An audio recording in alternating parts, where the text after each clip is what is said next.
In this chapter, we're going to talk about fixing and or manipulating images. Now let's be honest about it. No matter what we do to an image, even if our intent is to make the image look better, like taking an old photograph and making it look better, we are, if you want to get down to the pure definition, we're manipulating everything.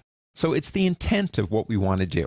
Our intent in this chapter is to do some really interesting things with some interesting tools in this program, and then you guys pay that forward and do anything you want.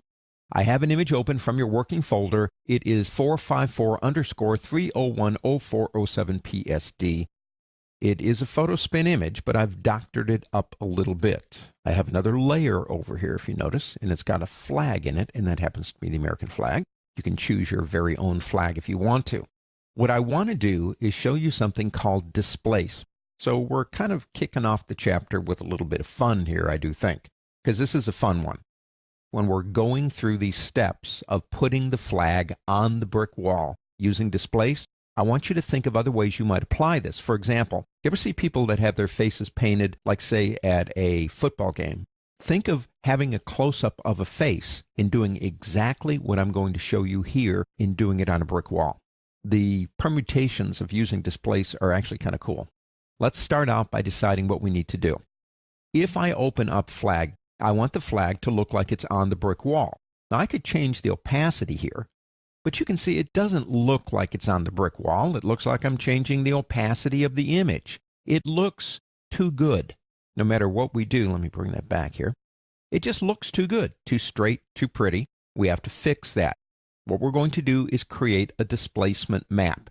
We'll then apply the displacement map to this layer of the American flag, which will distort it and make it visually seem like it's maybe going in and out of the brick layers.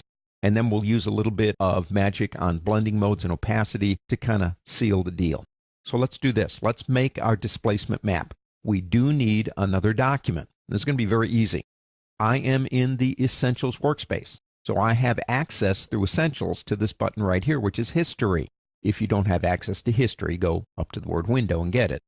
This button right here, the first one of the three in History, will allow me to make a copy of this document, everything about it. So I click it, and boom, here's my copy. Now we can take it back up to size by double-clicking the hand tool. They're exactly the same, no difference whatsoever. This one, the second one, will be my displacement map. So what do? Well, I don't need the flag in this one. So I'm going to select flag here and just drag it down to the trash can. All we need is this right here. What do we do next?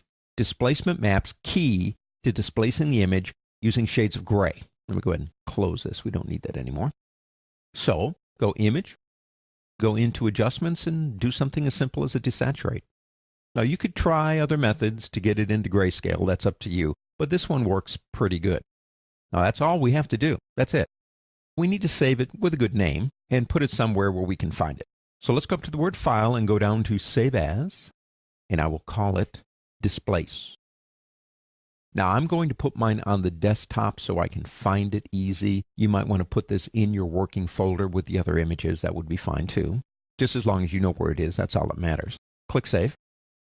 Close it. We don't need it open here. I'm going to click the little X right there, and we're back to our original. Now select Flag, the layer flag. Come up to the word Filter on the pull-down menu and go down to Distort and select Displace. Now your options, let's talk about these. The shades of gray in the image that we just converted to grayscale will distort the flag based on how off the middle gray they are. Real light and real dark make things worse or distort worse. And think about it this way. Where are edges in things in an image where you have a big sharp shift in between grays and whites and blacks? Horizontal scale and vertical scale can be any number you want. We'll leave that at default. I'd say 7 out of 10, that's probably going to be fine. Displacement maps stretch to fit. Now that means if you have a map that's a different size than your image, do you want me to stretch it to fit the whole canvas? Our image is actually the displacement map. We don't have to do any of that. So stretch to fit or tile wouldn't make any difference. Just leave that alone. Now, undefined areas, do you want to wrap around or repeat? Let me explain what that is. It's going to distort and bend this flag. And basically what's going to happen is if it pulls it off the edges over here, do you want it to wrap around? Now that means that it would take some of the flag stripes over here and move them over to fill these edges, and I don't want that. So I'm just going to say repeat the edge pixels. If you push in the blue, leave it blue. Click OK. Now it wants to know where the displacement map is. Mine's on the desktop, and there it is right there. Click Open. Let's see what it did. So that looks kind of weird. Well, it does right now, but we haven't put them together again, and this is where the magic happens. Let's go into Normal on Blending Mode. Now, the blending mode I'm choosing for this particular one is going to be Multiply, but that's only based on these two images. You may have to try some different things. I'm going to say Multiply, and then I'm going to bring down the opacity. Now, how weather-worn is this? That, to me, would be opacity. Now, notice what it did. Let me turn this off again for a second. See how it distorted the image? But when we put them together, it makes it look more realistic. Got a little bit of paint up here, didn't quite get it. Got some drips down here now. All of that was done with the distortion map. I would say you might be a good painter, but you probably wouldn't have painted like in here. So let's do this. Go to Flag and create a blank layer mask. Just click this button right here. Come over and pick up your paintbrush. Choose black as your color. Now you can do that if black is one of the two colors by pressing this little arrow right here or the letter X on your keyboard. If you don't have the color black, press the letter D for default black and white and you'll get black. Remember what black is on a mask. It means take it away. There wouldn't be any paint in here. So I'm going to make my brush a little bit bigger with my left and right bracket keys. First off, let's get rid of that.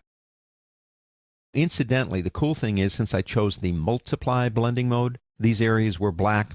You're not going to see anything in here anyway. Let's go ahead and come up here, and let's get rid of it there. Even up here a little bit. I don't think it would be there either. It's up to you. Where do you want Painter to have painted the flag? We could do the same thing over here. Kind of leave the window frame clean. Now, if you get too much, paint with white and bring it right back again. Now, check that out. It really does look like that flag has been painted on to that brick wall with a displacement map. Have some fun with these things. Play around. Like I said, try face painting. Get a nice close-up of somebody's face. Do the exact same thing. You may have to play with some of the options in Displace, but the results can be very impressive. Displacement maps.